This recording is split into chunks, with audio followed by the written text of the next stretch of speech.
Insuficiencia respiratoria.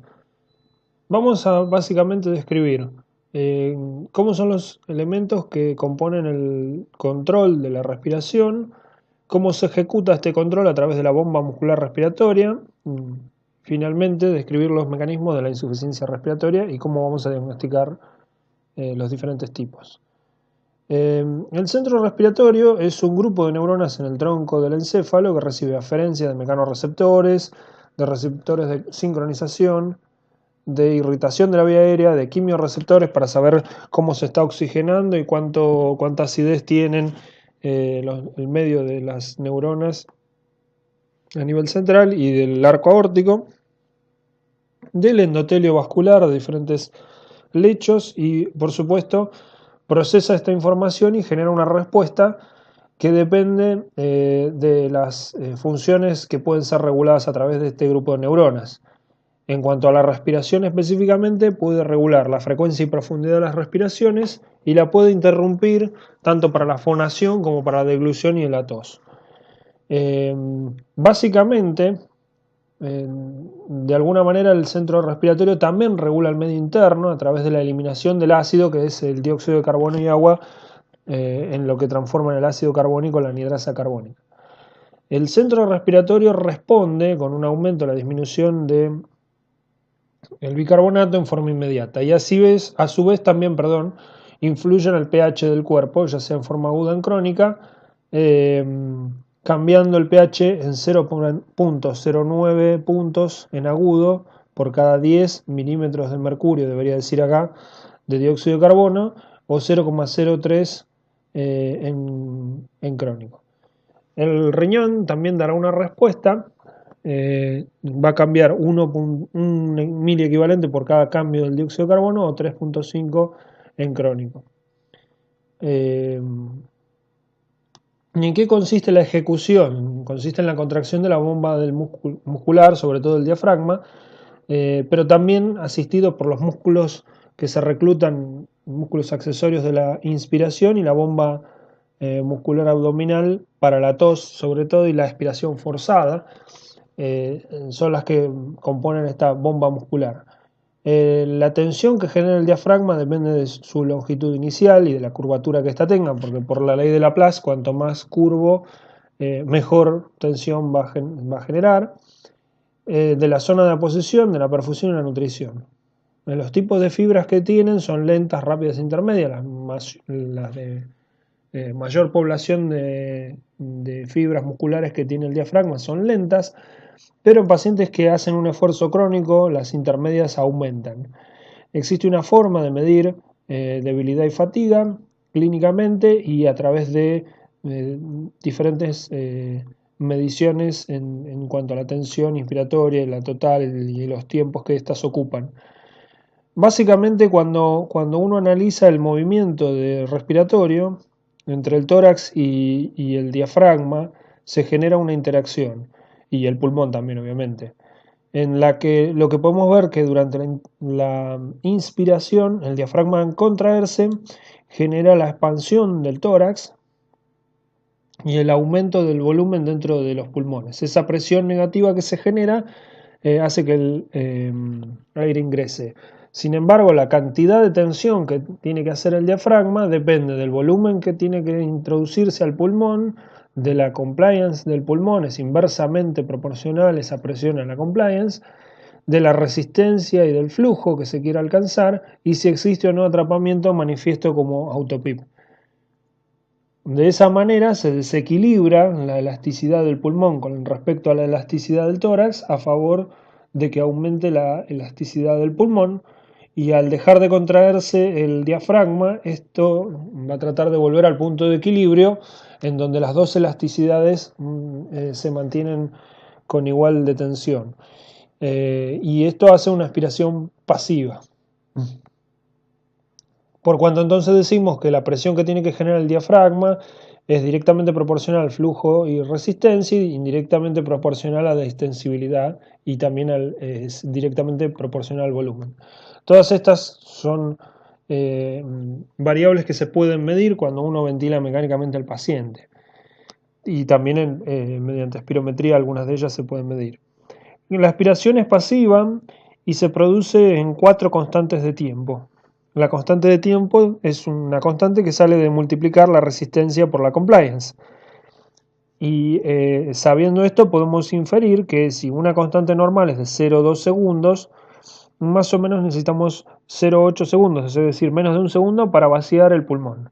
Ahora, ¿qué sucede? Si aumenta la resistencia, necesitamos más tiempo, porque la constante nos va a dar más alta. Lo mismo que si aumenta la compliance, que es lo que sucede tanto en el asma, en el aumento de resistencia en el asma, como en el EPOC enfisematoso, donde pierde la fibra elástica que hace la retracción elástica del pulmón.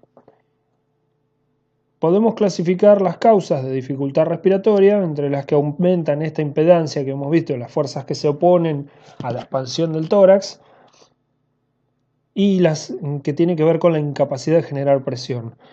En cuanto a la impedancia, está la carga resistiva y elástica. También puede aumentar la demanda ventilatoria y la impedancia ser la misma. Y en cuanto a generar presión, puede haber algún defecto, ya sea en el centro respiratorio, en las neuronas mismas o en los axones que transmiten estas señales a través de los nervios. Puede haber trastornos musculares o trastornos de la pared anormal.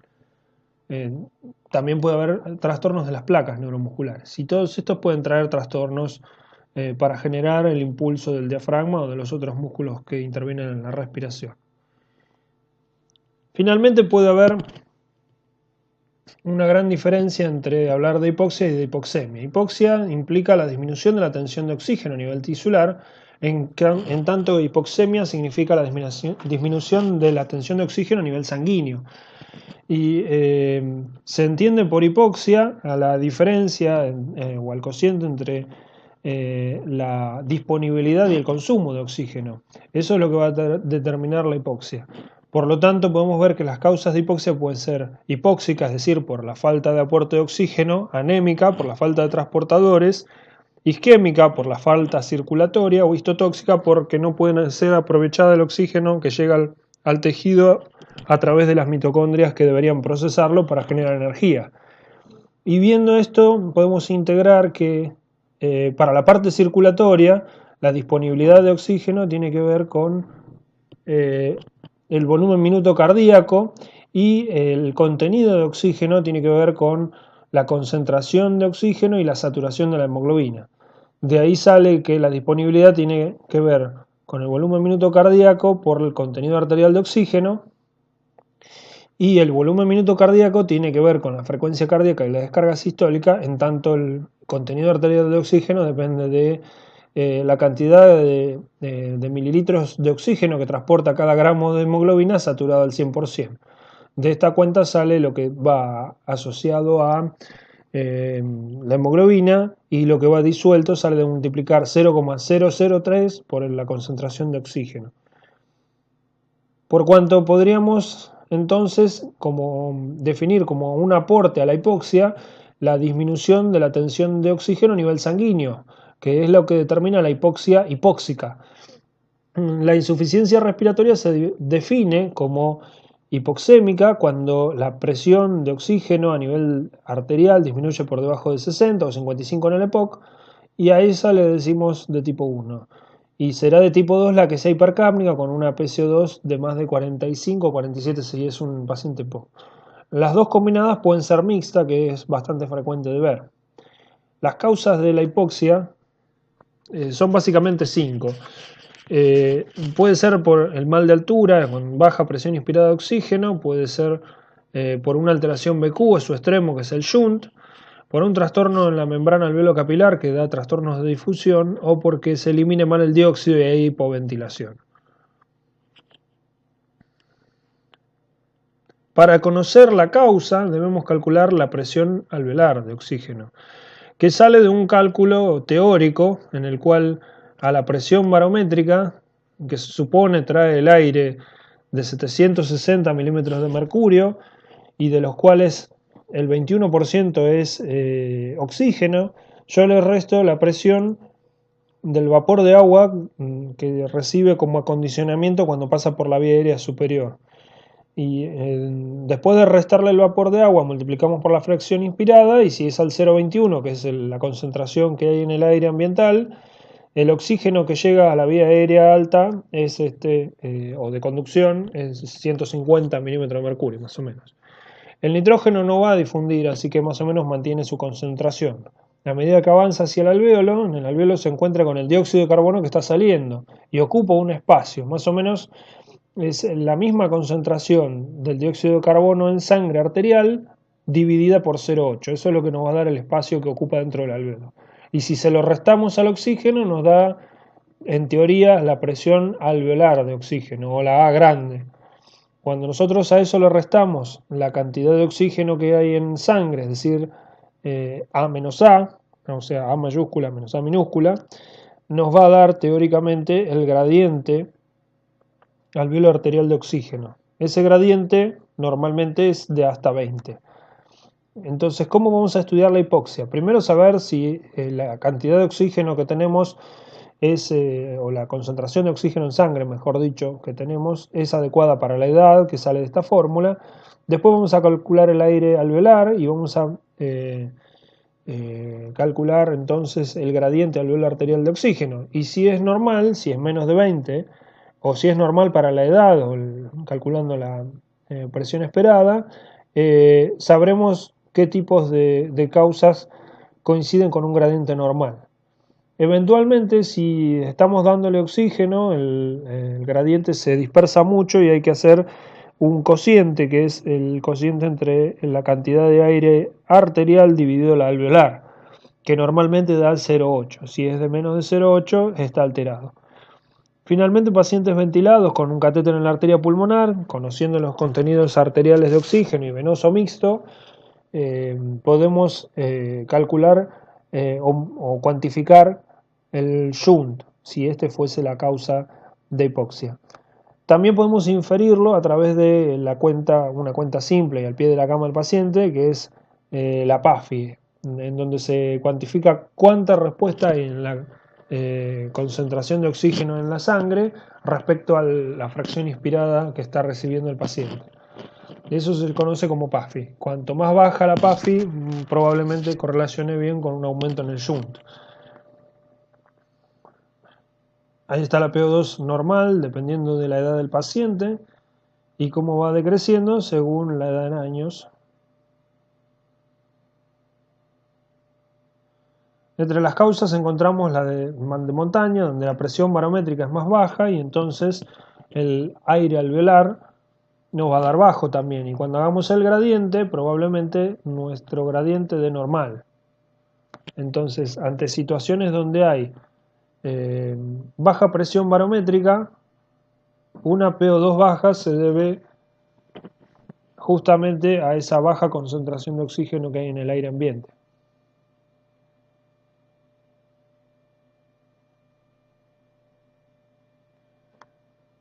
Aquí entonces, si tenemos una presión en el alvéolo de 50 y le restamos 45, nos va a dar normal el gradiente, menos de 20.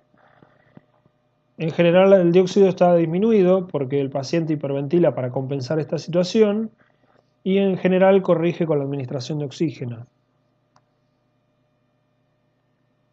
En la hipoventilación tenemos una situación en donde la frecuencia o el volumen corriente está disminuido o es inadecuado para la cantidad de dióxido que se produce.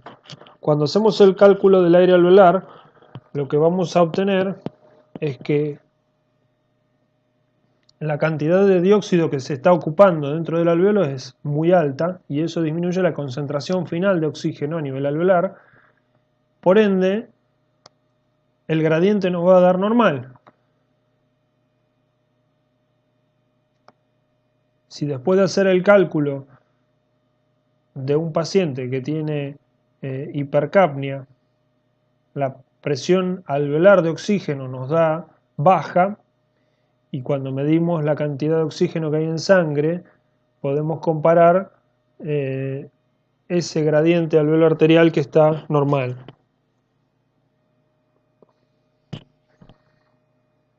Entonces en la hiperventilación suele haber hipercapnia, que es lo que la diferencia del mal de montaña, donde hay hipocapnia, También, como en esta, el A-A va a ser normal y puede corregir con la administración de oxígeno. Sin embargo, el oxígeno a altas concentraciones puede inhibir la vasoconstricción hipóxica y generar una alteración BQ asociada.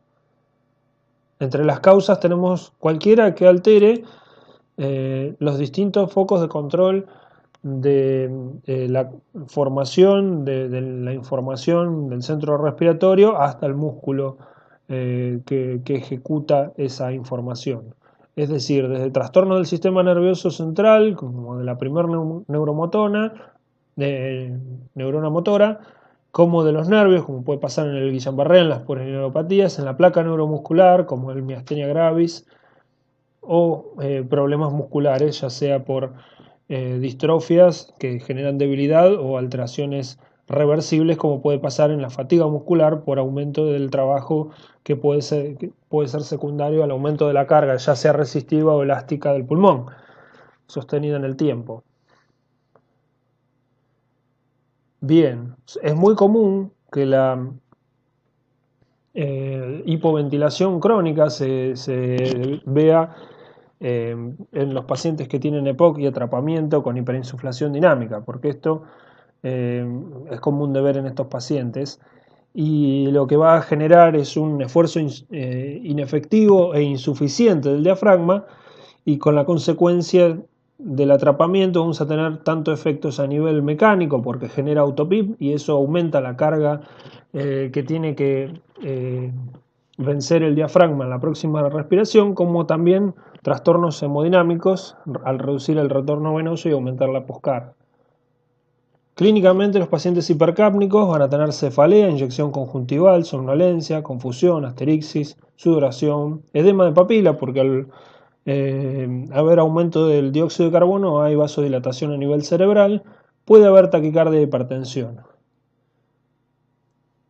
Aquí está una idea de cuánto volumen de espacio muerto tenemos. El volumen de espacio muerto anatómico es fijo y si tenemos un volumen corriente al que le restamos ese volumen de espacio muerto, tenemos una ventilación alveolar que depende de ese volumen corriente. Ahora, cuando los volúmenes corrientes bajan lo suficiente como para solamente ventilar el espacio muerto, a pesar de que la frecuencia aumente mucho, vamos a estar hipoventilando. Por lo tanto, recordar que no es indirectamente proporcional el dióxido de carbono a la ventilación, al volumen expiratorio, al volumen minuto expiratorio, sino a la ventilación alveolar, de la que tenemos que descontar el volumen del espacio muerto. Y del volumen del espacio muerto también tenemos el volumen del espacio muerto fisiológico, que se da cuando hay algunas unidades que están ventiladas pero no están perfundidas. Eso puede aumentar por compresión cuando hay atrapamiento y sobre todo se da en los vértices. Se puede averiguar también el espacio muerto mediante una fórmula en donde vemos que la diferencia del volumen del espacio muerto sobre el volumen corriente es directamente proporcional a la resta entre la concentración de dióxido a nivel arterial menos la concentración a nivel alveolar sobre la concentración de dióxido a nivel arterial. Los trastornos que más frecuentemente generan hipoxemia son los trastornos de ventilación-perfusión. Imaginemos que la presión barométrica es normal, se acondicionan los gases, llegan al alveolo y finalmente cuando llegan al alveolo llegan con diferencia algunos alveolos y otros no. Esas unidades que están menos ventiladas se combinan con otras que están mejor ventiladas.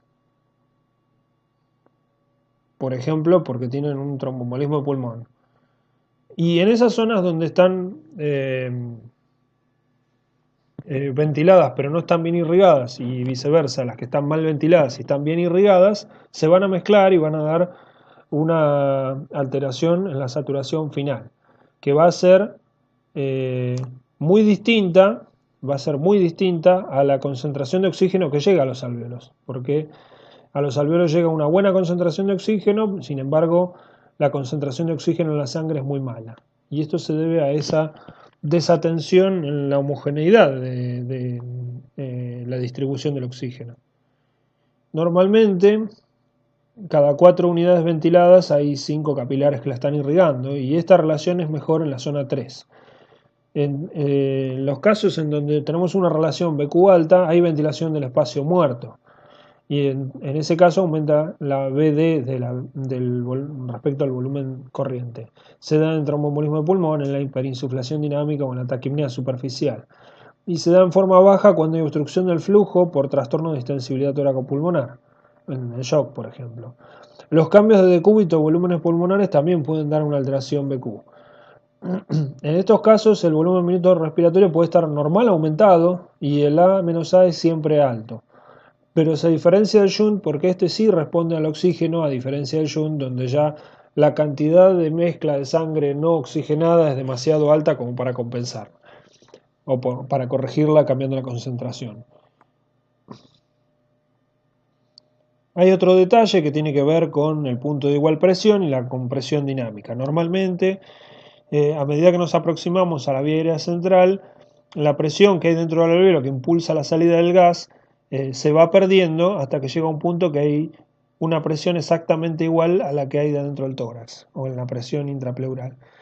Y ahí sufre la compresión de las estructuras que hay alrededor. Normalmente, como esto ocurre en la zona de bronquios que tienen cartílago, esa compresión no llega a colapsar la vía aérea. Sin embargo, en situaciones en donde aumenta la presión intraabdominal y el esfuerzo expiratorio puede forzar a que aumente mucho la presión intratorácica y venza la cantidad de presión que tengan adentro los alveolos. Y esto se desplace hacia la periferia, generando un punto de igual presión en bronquios que no tienen cartílago y los termine comprimiendo. Esto genera más atrapamiento y puede traer trastornos en la oxigenación. Finalmente está la difusión. La difusión, hay un problema en la membrana alveolo-capilar y también se va a demostrar o se va a manifestar por un aumento en el gradiente alveolar arterial de oxígeno.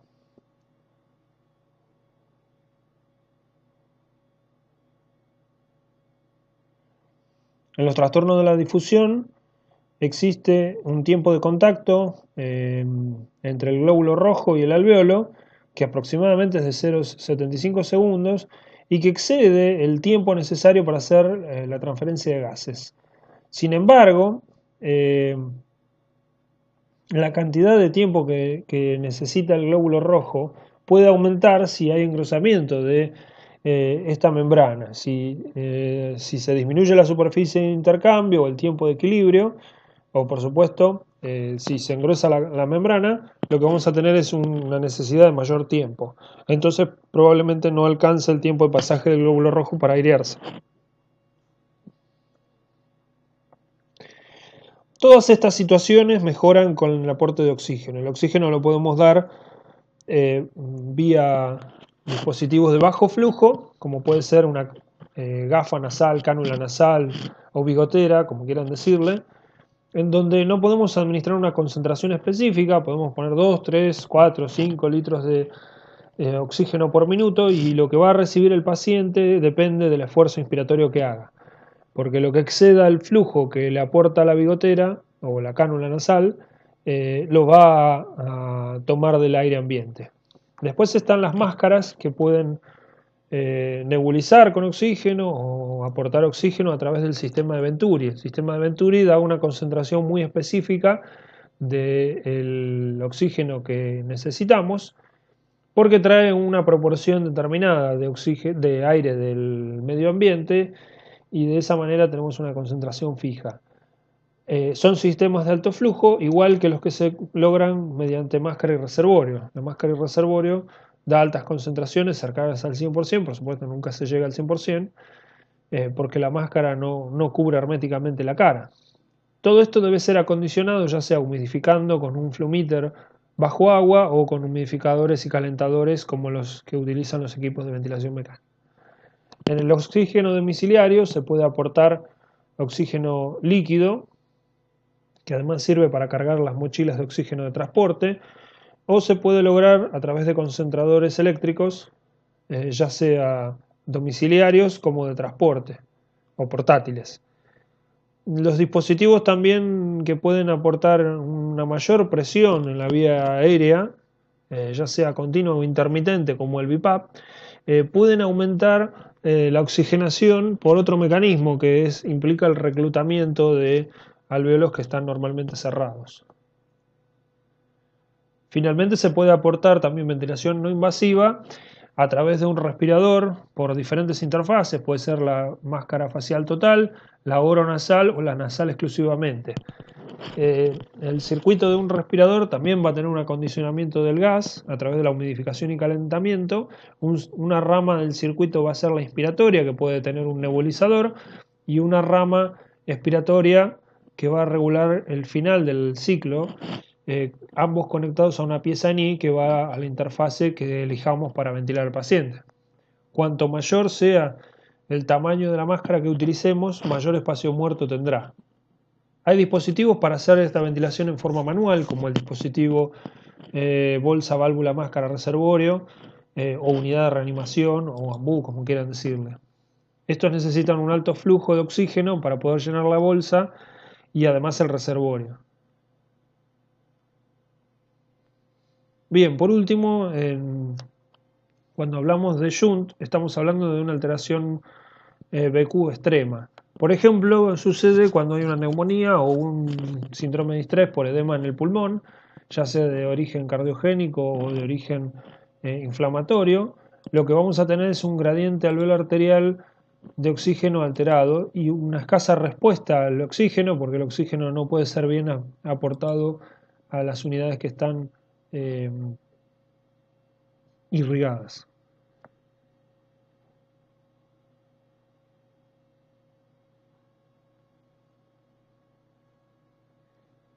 En general, estos pacientes radiológicamente se ven opacidades heterogéneas, ya sea, por problemas en la permeabilidad capilar o por insuficiencia cardíaca. Entonces, como para resumir, la hipoxia se diagnostica en principio mirando los gases arteriales, en donde vamos a tener una disminución de la concentración de oxígeno, y la concentración de dióxido nos puede orientar hacia las diferentes causas. Es baja en la baja presión inspirada de oxígeno y en el shunt, puede ser baja también en los trastornos de difusión y puede estar aumentada en la hipoventilación alveolar. También puede estar aumentada en los trastornos PQ. La diferencia es a través del gradiente alveolo arterial. En 2 ocasiones será normal, en la baja PO2 o en la hipoventilación, y va a estar alterado tanto en trastornos de difusión como en BQ y en el shunt. Finalmente, cuando aportamos oxígeno a altas concentraciones, todas van a corregir excepto el shunt. Resumiendo esto último, si calculamos el A menos A y nos da normal, estamos ante dos situaciones posibles: la baja presión inspirada de oxígeno o la hipoventilación alveolar. Como estamos a nivel del mar, la baja presión de oxígeno la podemos descartar.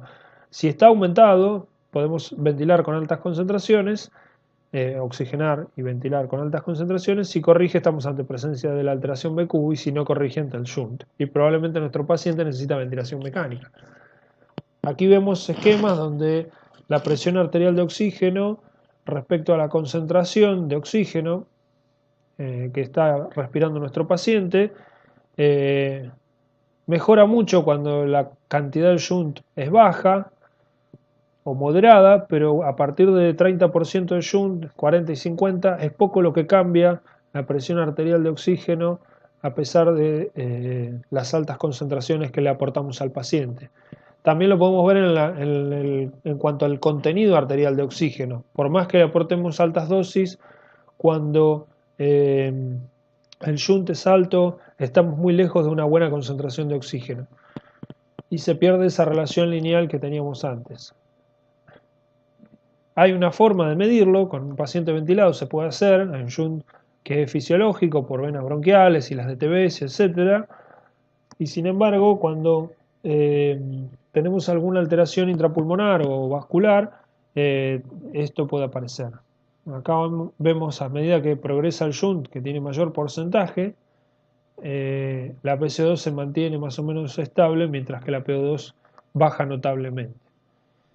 También nos va a pasar que en ocasiones de tener pacientes con distrés, al ventilarlos en forma mecánica, vamos a tener diferentes alvéolos en diferentes situaciones. Los que están en la parte más basal, donde tienen que soportar el mayor peso del pulmón, que está totalmente lleno de agua, están colapsados y atelectasiados y no pueden hacer ningún tipo de intercambio gaseoso.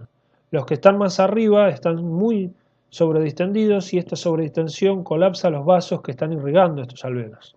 Finalmente, los que están en el medio se abren y cierran cíclicamente, con lo que expulsan la cantidad de surfactante que puede haber en el interior y producen atelectotrauma, con la consecuencia aumento de la injuria pulmonar y del deterioro de la alteración BQ. Bueno, finalmente la hipoxemia que no corrige con la administración alta de oxígeno, estamos ante la presencia de shunt. Vamos a ver de correlacionar el A sobre A y la PAFI, cuando más bajo es mayor el shunt, y usualmente se requiere ventilación mecánica para reclutar estos alvéolos colapsados en el shunt, digamos, ¿no? Bueno, recordemos entonces que la oferta del oxígeno tisular depende tanto de la oxigenación como de la concentración de la hemoglobina y el volumen minuto cardíaco. Es decir, tiene un componente pulmonar, un componente hematológico y un componente cardiovascular. La oxigenación depende del volumen minuto, de la concentración de oxígeno ambiental, de la relación y ventilación-perfusión y de la difusión, y la presión generada por la inspiración debe superar la impedancia, tanto la carga elástica como resistiva, en tanto que la aspiración normal es pasiva.